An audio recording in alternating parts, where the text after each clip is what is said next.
Assalomu alaykum hurmatli kanalimiz a'zolari. Bugun sizlar bilan yangi o'tadigan mavzuimiz to verb ing ya'ni gerund bo'ladi. Kelinglar avvalo to haqida gaplashib olsak. To plus verb bu nima? Infinitiv. Infinitiv bu o'zbek tilida fe'lning noaniq shakli bo'ladi. Bu nimani ifodalaydi? Maqsad va natijani ifodalaydi. Nima uchun va qanday natija degan savolga javob beradi. Kelinglar bir misol ko'rib olamiz. I woke up early to catch the bus. Men qancha urinmayin avtobusdan kech qoldim. Ish maqsadni ifodalab turibdi. Ya'ni maqsadni ifodalayapti. Keyingisi he studied hard only to fail the exam. Bu natijani ifodalayapti.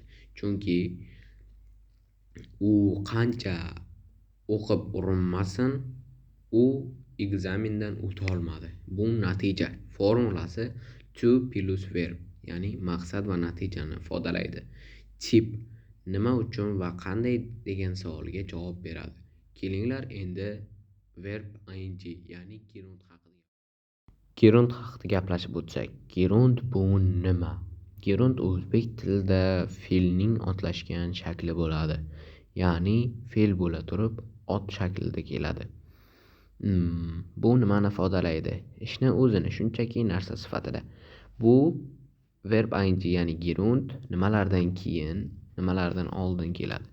Ega bo'lib kelishi mumkin, fe'llardan keyin kelishi mumkin va prepositionlardan keyin kelishi mumkin. Masalan, learning English is useful. Ingliz tilini o'rganish foydali. I enjoy learning English. Men ingliz tilini o'rganishdan mazza qilaman, ya'ni rohat olaman. Formulasi verb plus ing ish jarayon.